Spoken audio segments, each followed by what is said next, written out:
Terima kasih sudah klik video ini. Tapi jangan lupa guys, klik tombol subscribe. Karena subscribe itu gratis, kamu gak ada ruginya untuk klik tombol subscribe. Terima kasih sudah subscribe, selamat menonton. Enjoy!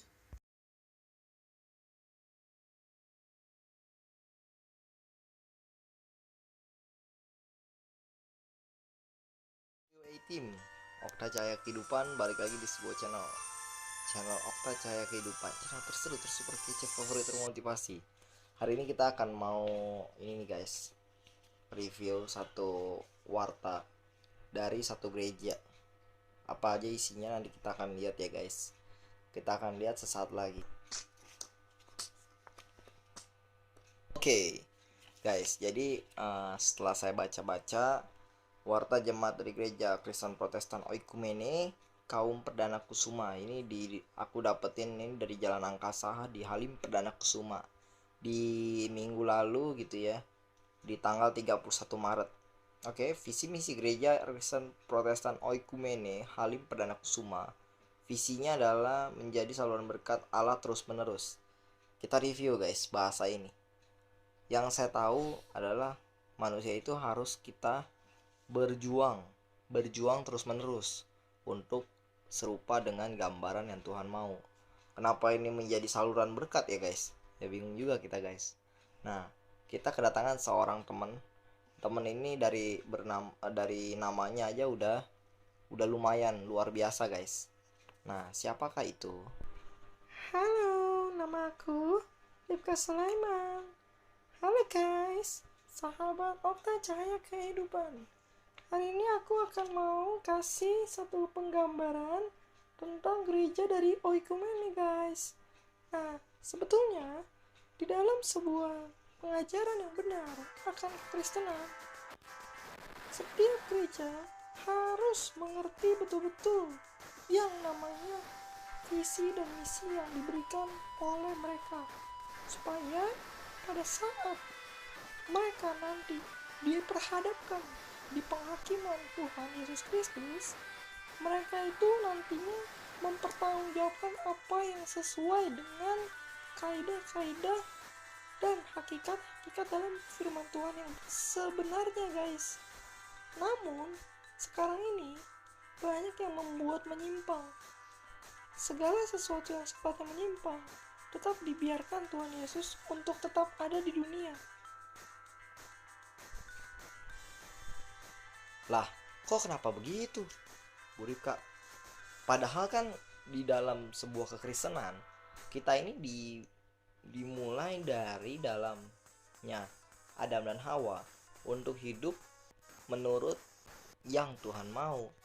Kenapa malah sekarang di seperti ini kan gitu loh? Apakah ada yang salah dengan kehidupan yang terjadi? Nah, Cahaya Kehidupan sekarang ini sedang talk show guys. Talk show dengan Ibu Rika Sulaiman. Tapi sebelum sampai di pertanyaan itu, saya akan melakukan pertanyaan lagi guys, ya, bersama Ibu Rika Sulaiman. Pertanyaan-pertanyaan ini akan kita simpulkan nanti ya guys. Misinya adalah mewujudkan berkat Allah melalui persekutuan, mewujudkan berkat Allah melalui kesaksian, mewujudkan berkat Allah melalui pelayanan, ciptaan baru. Siap. Lukas pasal 15 ayat 1 sampai ayat ketiga dan 11b sampai ayat 32. Di sini ada guys, di cover depannya guys. Oke, kita akan bahas nanti bersama Ibu Rifka Sulaiman ya. Kita akan baca dulu guys. Kita baca dulu karena kita hobi selain berbicara, kita juga punya hobi membaca ya. Oke guys, kita baca dulu ya guys. Ciptaan baru Lukas pasal 15 ayat 1 hingga ayat ketiga dan 11b sampai ke 32. Perumpamaan yang Yesus sampaikan ini sebenarnya adalah sebuah kiasan perumpamaan. Bagaimana itu guys ya maksudnya ya? Bagaimana nih Ibu Rifka Sulaiman? Perumpamaan yang Yesus sampaikan itu ialah sebuah perumpamaan. Ya iyalah, siapa juga tahu Bu, ya kan? Oke, lanjut lagi.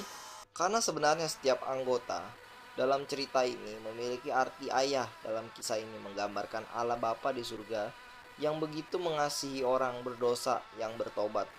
Betul. Anak yang hilang menggambarkan orang yang begitu berdosa namun tersadar dan mau bertobat.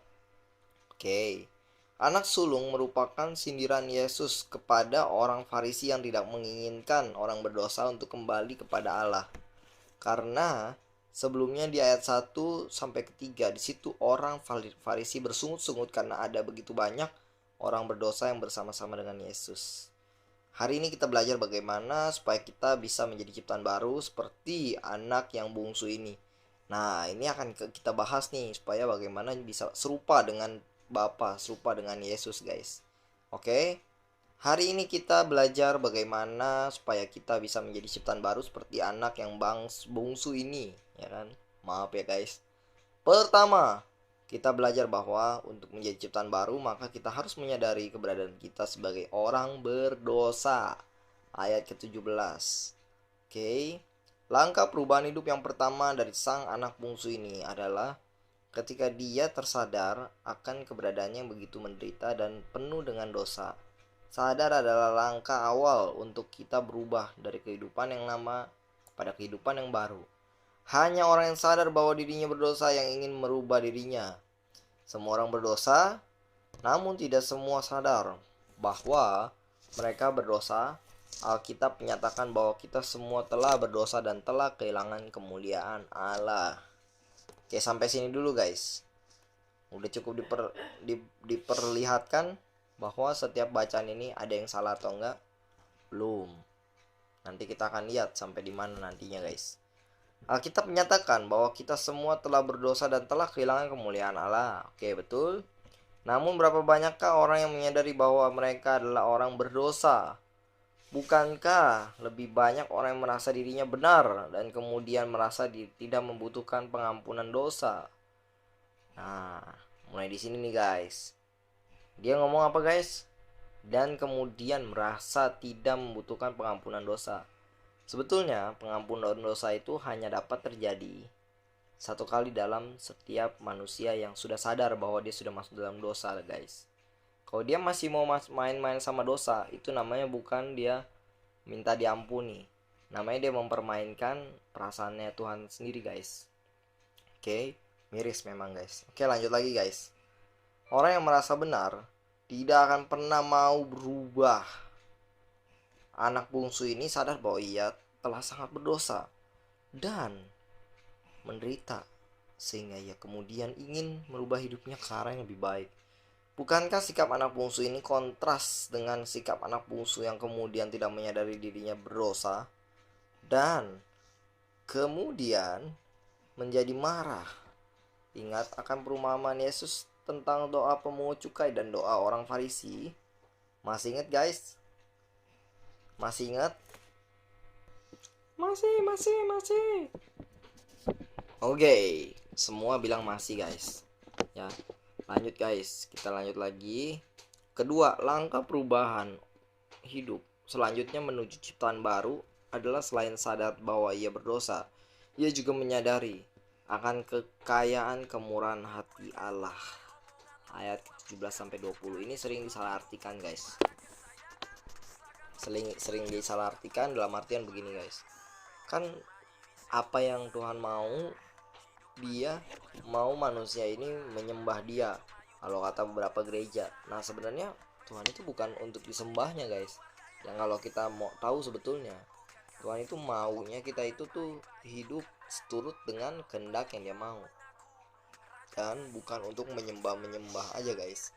Kayak banyak yang bertentangan tentang hal ini. Nanti kita akan undang Ibu Ripka Sulaiman sampai tuntas, dia akan menjelaskan dan membereskan segala sesuatu ini, guys. Oke. Tadi kita udah sampai di sini. Begitu kaya ayahnya tadi. Dia sadar bahwa yang sanggup untuk menolong dia dari kelepasan kesengsaraan, yang bisa membuat dia menjadi ciptaan baru adalah kasih dari Bapaknya, kasih dari Allah. Ketiga, langkah untuk menjadi ciptaan baru selain sadar akan diri sendiri yang berdosa dan Allah yang murah hati adalah dengan datang dan minta pengampunan langsung dari Allah. Menyadari keberadaan kita yang berdosa dan menyadari kemurahan Allah adalah sesuatu yang menjadi dasar bagi kita untuk datang meminta pengampunan kepada Allah. dan kita harus ada tindakan nyata dari kesadaran itu, yakni datang kepada Allah, mengaku akan segala keberdosaan kita, mengakui akan kekayaan dan kemurahan hati Allah untuk menjadi ciptaan baru. Kita harus datang mengaku ke hadapan Allah bahwa inilah diri kita, sehingga kita akan meminta ke Allah untuk mengubah hidup kita. Lihatlah anak bungsu ini, karena ia sadar dan berdosanya akan keberdosaan tadi dan kekayaan kemurahan hati Allah, ia datang kepada Allah, dan lihatlah apa yang didapatkan setelahnya. Dia bukan saja dimaafkan, melainkan ia diberikan sebuah status yang baru, dari anak yang mati menjadi anak yang hidup kembali. Nah, ini adalah sebuah konteks yang menurut saya akan sangat bertentangan jikalau dibahas oleh Ibu Rifka Sulaiman. Tapi kita akan dengar nanti, guys. Ucapan selamat beribadah mengawali warta jemaat Minggu 31 Maret 2019. Majelis GKPO Halim Perdana Kusuma mengucapkan selamat datang kepada jemaat tamu dan bagi yang memerlukan pelayanan atau ingin menjadi jemaat di sini dapat menghubungi majelis jemaat sesudah ibadah ini atau langsung ke kantor gereja setiap hari kerja atau koordinator majelis komplek. Oke, yang pertama peneguhan dan pemberkatan nikah. Ya, ini setiap ada orang yang nikah pasti yang diomongin tentang diberkatin guys. Oke, kemarin ini Ibu Rifka Sulaiman sempat bertentangan tentang berkat. Kita akan mendengarkan versi beliau nanti, guys. Oke, peneguhannya dari Bapak Victor Anugrah Supamena, anggota jemaat GKPO Halim Perdana Kusuma Komplek Angkasa Puri, yang telah menikah dengan Ibu Katrina Hendrawati Simanjuntak. Ya, ini sepertinya warganya orang Batak ini, guys. Ya kan? Macam orang Batak seperti itu. Congratulations buat mereka yang tanggal 6 April besok, guys, jam 9 pagi. Tanggal 6 April. Anak dari Bapak Demsen Simanjuntak dan Ibu Suharni Huta Barat. Pada hari Sabtu tanggal 6 April 2019 pukul 9 pagi di GKPO Halim Perdana Kusuma Komplek Angkasa Puri, Jalan Mundu A7 nomor 5 dan 6 Angkasa Puri. Peneguhan dan pemberkatan nikah akan dilayani oleh Pendeta Daniel A. Tobing. Oke, dan majelis komplek Angkasa Puri. Sakramen baptis kudus anak. Nah, kalau di sana ada namanya sakramen, guys. Sakramen untuk pembaptisan kudus anak-anak. Itu percik biasanya, guys. Majelis jemaat akan melayani sakramen baptis kudus anak pada hari Minggu 14 April. Yang akan dibaptis adalah Rafael Gerard Asiholan Huta Barat, anak dari Bapak Ricardo Haposan Huta Barat dan Ibu Lastri Gareta Aritonang, anggota jemaat Komplek Trikora. Yang kedua, anak dari Mikaela Brigita Iren, anak dari Bapak Monang Perdana dan Linda Mariana, anggota dari Komplek Raja Wali. Oke, guys, yang di sini saya rasa nggak ada masalah gitu ya. Untuk jemaat baru tidak masalah, dan kita juga berduka cita atas meninggalnya Ibu Rita S. Kusoy di Rumah Sakit Jati Sampurna, anggota jemaat Komplek Angkasa Sektor Cipinang Asem. Ya, jadi mungkin agak bau daerahnya, makanya dibilangnya Cipinang Asem. Dalam usia 68 tahun, jenazah telah dimakamkan pada hari Senin tanggal 25 Maret 2019, guys. Pukul 11 siang di TPU Cipinang Asem. Lalu ada lagi yang meninggal, Bapak Suparjo, usia 79 tahun, tanggal 25 Maret 2019. Panjang banget usianya, guys, mantap. Pukul 8 malam di Rumah Sakit Muhammad Ridwan Meuraksa. Ini pasti yang punya namanya Pak Ridwan Meukarsa. Jadi semua nama dia dimasukin di dalam rumah sakit itu, guys. Jadi kan. Oke, lanjut lagi. Jenazah telah dimakamkan pada hari Senin kemarin, tanggal 25 Maret 2019 di TPU Pondok Ranggon gitu, Ranggon. Oke, majelis dan jemaat berdoa kiranya Tuhan memberikan kekuatan dan penghiburan kepada keluarga yang ditinggalkan, guys. Ini gaul juga nih gerejanya guys ya. Instagram GKPO Halim Perdana Kusuma. Tolong di follow semua GKPO titik Halim. Ya menurut aku kalau pengajarannya seperti tadi nggak usah di follow lah guys, jujur aja guys kita ya. Demikian untuk diketahui, hanya untuk diketahui aja gitu loh. Ya lanjut lagi guys, pembekalan dan persiapan perjamuan kudus majelis. Ya tapi kalau yang kayak tadi ini anda seneng dengan omongan mereka, silahkan di follow guys. Oke, lanjut. Pembekalan dan persiapan perjamuan kudus majelis tanggal 6 April besok guys, jam 10 pagi di ruang Serbaguna GKPO Halim Perdana Kusuma, Jalan Angkasa 1 nomor 101 Halim Perdana Kusuma. Mohon kehadiran seluruh pendeta dan majelis dengan kegiatan tersebut. Kan lagi pada mau nikah, itu yang tadi ya kan, itu nanti nggak ada yang hadir ntar besok. Kalau nggak, nanti mungkin pembekalannya atau perjamuan kudusnya diadain di sini kali guys ya. Ya mungkin seperti itulah guys. Komisi bapak-bapak, jadi bapak-bapak mungkin ada jualan sabun atau jualan ini kali guys ya, atau ada jualan ini gayung mungkin guys, jadi kasih komisi. Nah ini nanti diadakan rapat pengurus lengkap komisi bapak-bapak, dikumpulin. Jadi nanti dikumpulin mungkin kasih 5% 5% 5% gitu ya. Oke, akan dilaksanakan pada tanggal 1 April hari Senin. Ya, oke, tanggal 1 April kemarin berarti guys, komisi bapak-bapak. Udah keluar itu pasti komisinya, biasanya kan per harian kali ya. Nah, ini kali guys. Oke, ruang serbaguna di GKPO Halim Perdana Kusuma, Jalan Angkasa 1 nomor 101 Halim Perdana Kusuma. Acaranya mengenai pemantapan rencana kegiatan tahun 2019 guys. Mohon kehadiran bapak-bapak pengurus dan para ketua urusan bapak komplek, dan pengumuman ini merupakan undangan resmi. Oke, lanjut lagi guys. Kebaktian gabungan komisi bapak dan lansia ini pasti gabungan dari komisi yang bapak tadi udah didapetin. Sekarang dia dilanjut sama orang-orang yang lanjut usia juga guys, jadi dikumpul gitu loh di satu tempat. Nah kebaktian gabungan ini dilaksanakan pada tanggal 13 April 2019 guys, Sabtu. Oke, jam 10 pagi hingga jam 12 siang di ruang serbaguna. Jangan lupa nanti datang ya guys kalau mau datang ya. Pelayan firmannya Pendeta Tommy D. Raga. Tuan rumahnya pengurus komisi bapak di KPO Halim Perdana Kusuma. Iya bener, yang punya komisi ya paling gede pasti dia yang punya lah, jadi tuan rumah dia. Mohon kehadiran bapak-bapak dan ibu-ibu yang lansia juga boleh datang karena memang wajib ya kan, warga jemaat di KPO Halim Perdana Kusuma. Dan pengumuman ini merupakan undangan resmi guys, ini dalam muatan itu guys. Oke, lembar ketiga ini, lembar keempat ini adalah lembar yang sangat dinantikan guys. Susunan panitia pembekalan dan pendaftaran calon majelis di KPO Halim Perdana Kusuma 2019 sampai 2023. Luar biasa banget guys. Ini adalah majelis pekerja harian, penasehat Pendeta Yori S.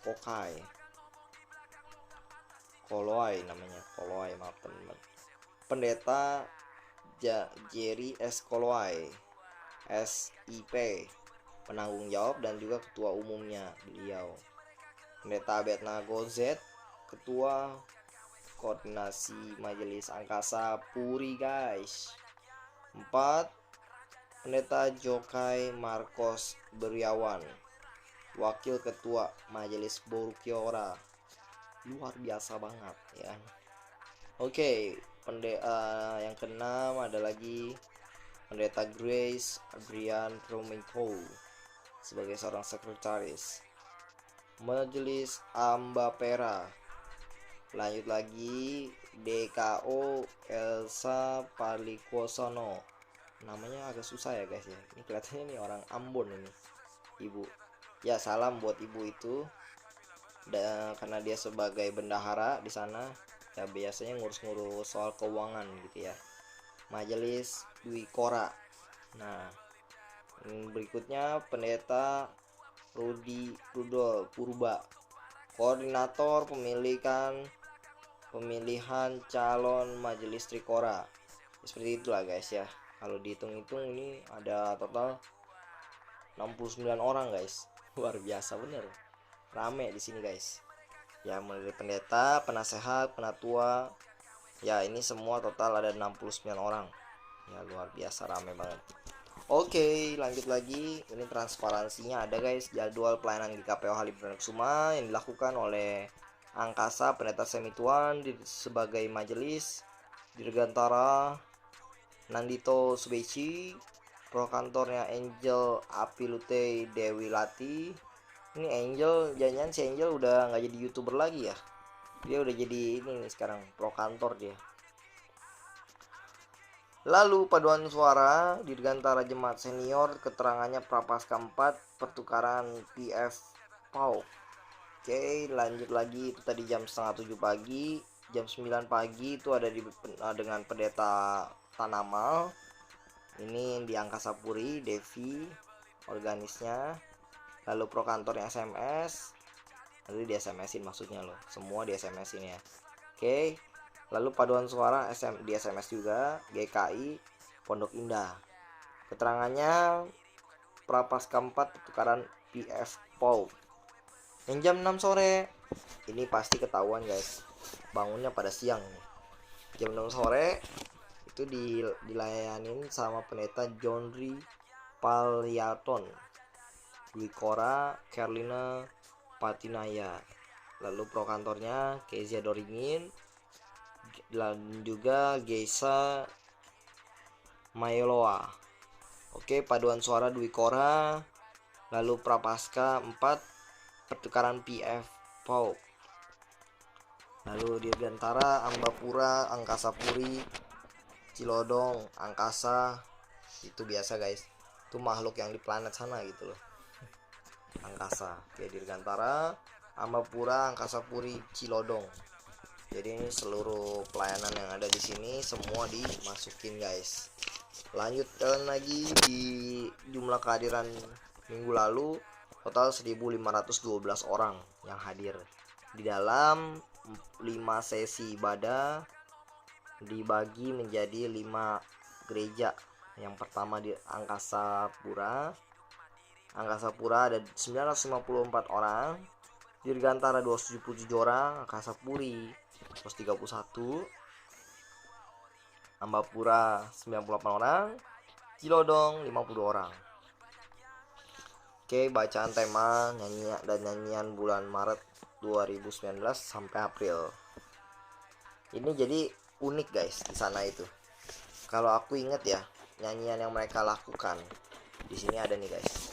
Jadi mereka tuh punya namanya notaben ritme, yang dimana mereka itu menggunakan alat musik hanya sekedar piano. Jadi piano itu yang dimainkan untuk beberapa jenis lagu yang mereka punya, dan mereka punya lagu-lagu yang menurut aku itu lebih ke tema zaman Orde Lama ya, karena memang semuanya itu berkaitannya dengan suara-suara tanpa ada musik Orde Baru. Contoh musik Orde Baru seperti ini guys. Hari-hari hidup, biasa ada yang namanya suara untuk orang-orang yang main trompet gitu ya, ada yang main gitar gitu ya. Datang dan berlalu bagaikan deret awan yang ditiup angin. Hatiku bertanya, kau berikan jawaban. Mengapa ku di sini di kembara dunia? Nah, udah cukup dulu sampai situ guys. Lalu ada lagi di kebaktian. Kebaktian adalah ada jadwal-jadwal sesi yang ada di sini, yakni ada di Komplek Dwi Kora Rabu tanggal 3 April. Kemarin udah lewat di pukul 7 malam. Jadi kemarin mungkin dipukulin dulu kali jam 7 malam ya. Oke, tempatnya di keluarga Bapak Gerald P. Mamanaku, Mes Sukrisno Pakskas, Dwi Kora. Oke, pelayan firmannya Pendeta Rocky Stefanus, pendampingnya DKN Ellen Tobing, Raja Wali. Ini kompleknya di Raja Wali pada hari Selasa tanggal 2 April 2019. Jamnya jam 5 sore. Ini persoalan wanita, jadi dia bilang urusannya wanita aja, udah terserah dah. Bisa begitu ya guys. Oke. Ibu Emi Sibarani ini sebagai ketuanya, Jalan Cendrawasih 5 nomor 94 Raja Wali. Ada alamatnya nih guys, kan? Pelayan firmanya Pendeta Iren Makatita. Pendampingnya DKN Berna Saragi. Oke, buat yang marga Saragi nanti komen di bawah. Ya kan, apakah teman-teman yang punya marga Saragi ada bergereja di GKPO? Nah, boleh nanti komen. Oke kok guys, komen jangan lupa ya guys. Ya, Rabu tanggal 3 April 2019 jam 5 sore, keluarga Bapak Resi Bimantara, Jalan Jatayu nomor A strip 7. Harusnya nomor A7 gitu ya. Era Raja Wali, Pendeta Dona Nalinggolan.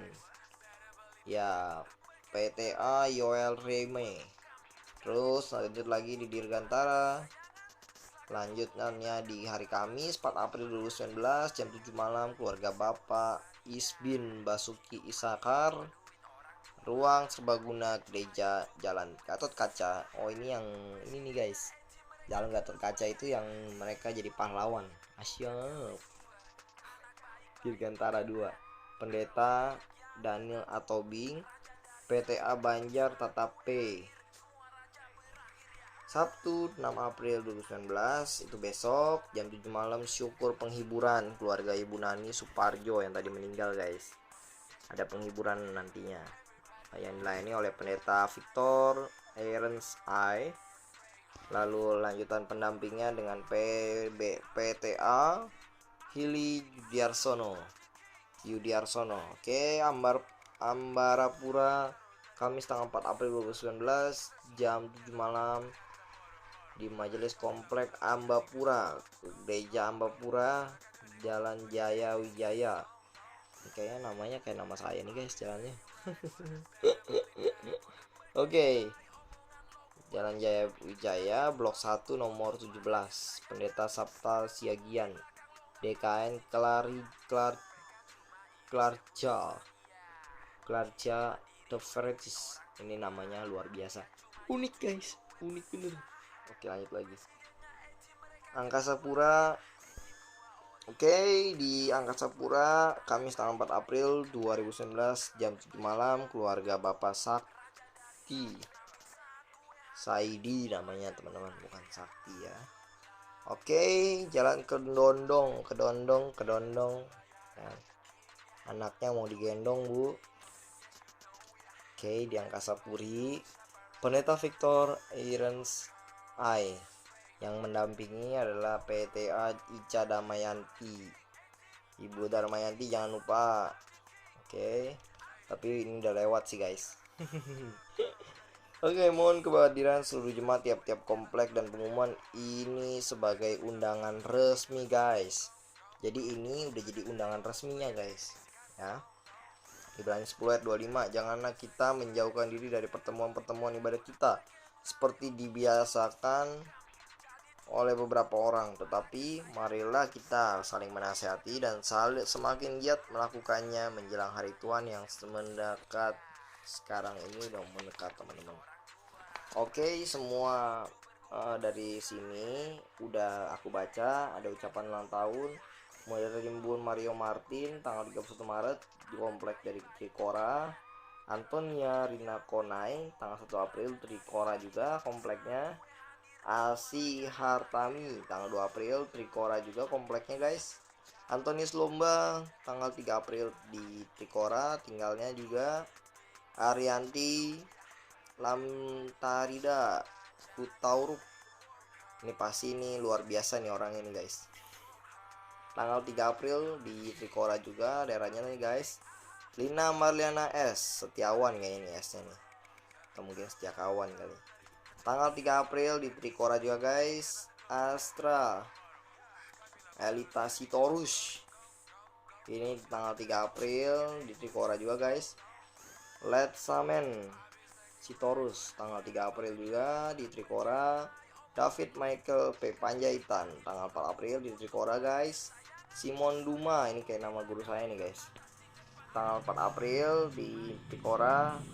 Lalu Raja Toga Sirait tanggal 4 April Trikora.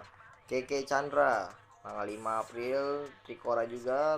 Tinggalnya ini orang pada tinggal Trikora semua ya, bingung saya, seneng amat tinggal di sana gitu, satu komplek ulang tahun semua, gimana gitu ya, bisa kebayang nggak guys?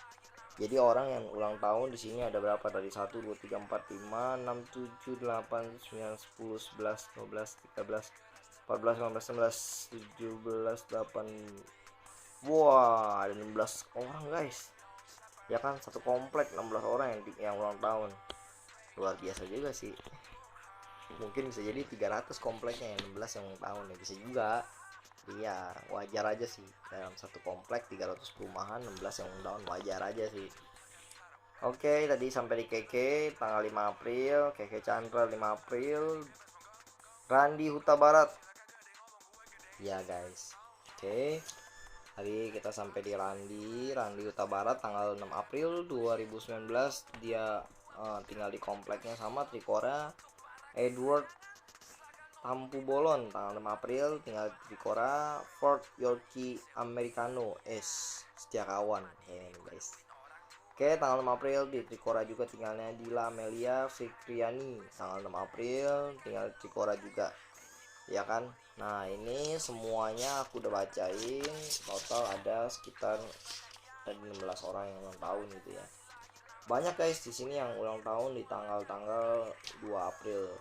Nah ini kita akan bacain lagi guys. Ya, selamat ulang tahun untuk Ibu Ratna Ningsi tanggal 2 April dari Angkasa Puri. Job Felix Tene 2 April Angkasa Puri. Eva Silvana gitu ya, Eva Silvana 3 April Angkasa Puri juga. Joni Nainggolan 3 April di Angkasa Puri. Skyla, ini kan nama ini nama mobil nih guys, dari Toyota Calya. Oke, Kayla Diandra P. Silitonga 3 April Angkasa Puri. Lanjut lagi dengan Yoselin Emma Windrati tanggal 4 April Angkasa Puri. Gede Widiarsa 4 April Angkasa Puri. Nah, untuk jemaat yang berulang tahun pernikahan ada beberapa juga guys, maka kita akan sebutkan sekarang juga guys. Selek Novaldi Prihardo dan Feli tanggal 1 April di Trikora. Tanggal nikahnya nih waktu itu guys, Teguh David dan Endang Sukesi. Biasanya yang saya tahu kalau Jawa itu Sukesi guys, ini Sukesi ya, kayak namanya ini dari surat suksesi untuk anak-anak atau cucunya yang bisa meneruskan usahanya di bidang insurance gitu ya. Suksesi namanya, ini Sukesi namanya, luar biasa unik ya kan. Oke, tanggal nikahnya tanggal 3 April di Dwi Kora. Lalu Lut Boro dan Pinkan Juliatrix Danar Asih. Ya ini luar biasa ini. Pasti ini yang punya Bang Dinar ini. Panjang guys. Dulu di gereja saya itu dia kalau ngomong-ngomong di Danar sama Dinar beda tipis, dia bilang gitu.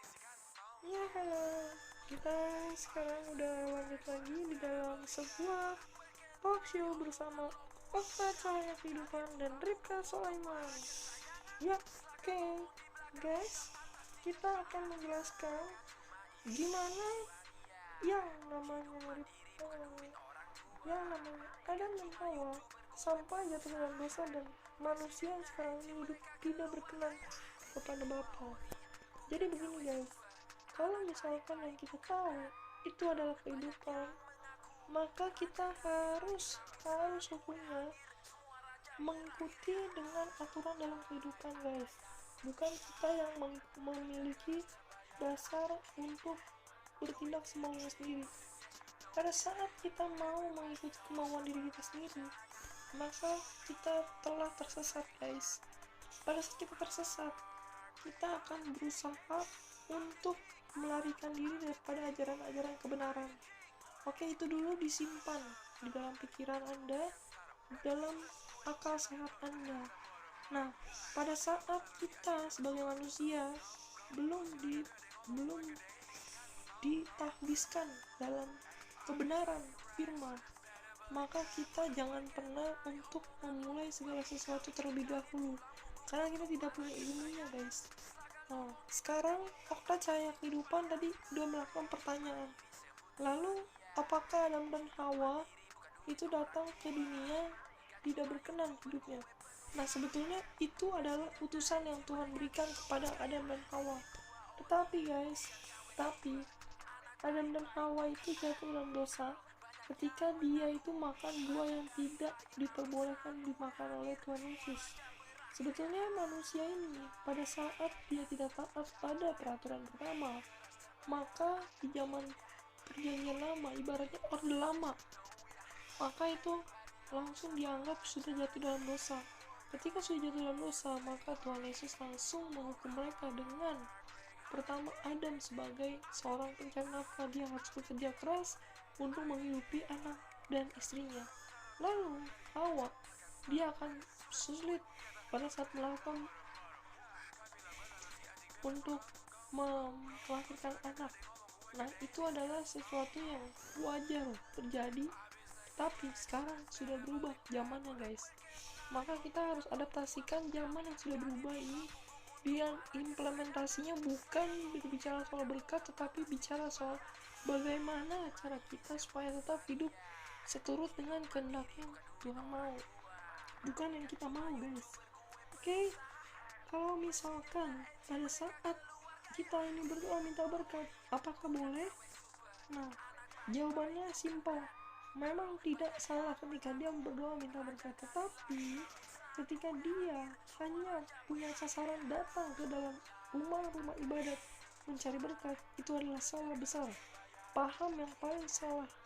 Tetapi pada saat dia datang ke dalam rumah ibadat, dia ingin memberikan kontribusi dan dia ingin banyak orang merasa bahwa ada sesuatu yang ingin diberikan oleh dia ke banyak orang, maka percayalah, setiap hal apapun yang dia kerjakan, ada yang namanya berkenanannya Tuhan dalam dirinya orang itu tadi guys. Jadi pemahaman sampai di sini kita sudahi. Pada saat dia hanya ingin diampuni dosanya, dikasih berkatnya, menurut saya itu adalah paham yang paling salah yang kita sudah alami dan terima. Ini menurut Rifka Sulaiman ya guys. Oke, sampai di sini. Semoga semua pemahaman yang Ibu Rifka Sulaiman ini kasih bisa berguna untuk kalian semua ya guys. Oke, Ibu Rifka Sulaiman luar biasa banget. Aku siap melakukan setiap keberkenalan hidupku untuk menyerahkan hatinya Bapa. Oke guys, apa yang disampaikan Ibu Rifka Sulaiman betul.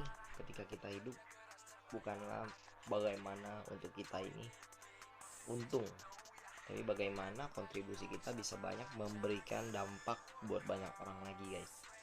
Nah, itulah yang justru akan menjadi satu momok di mana hidup kita nggak cuman melulu soal biaya atau uang atau dasarnya adalah mata pencarian, bukan, tetapi lebih ke arah bagaimana kita ini bisa berkenan pada Tuhan dengan kontribusi yang kita miliki bagi banyak manusia. Jadi kita tidak terpikat lagi pada yang namanya masalah dunia, tetapi kita terpikat pada penilaian yang Tuhan ingin berikan sama hidup kita. Jadi segenap hidup kita, segenap hati kita, dan segenap perasaan kita diberikan untuk Dia dan bukan untuk kontribusi dalam sebuah pokok bahasan di sini guys. Ya, jadi pokok bahasan di sini adalah sebuah pemberitahuan. Di dalam hidup kita butuh yang namanya pemberitahuan. Mainman, ibaratnya kita ini butuh attention ya, sehingga kita tidak hidup serampangan, tetapi kita hidup seturut dengan yang Tuhan inginkan guys.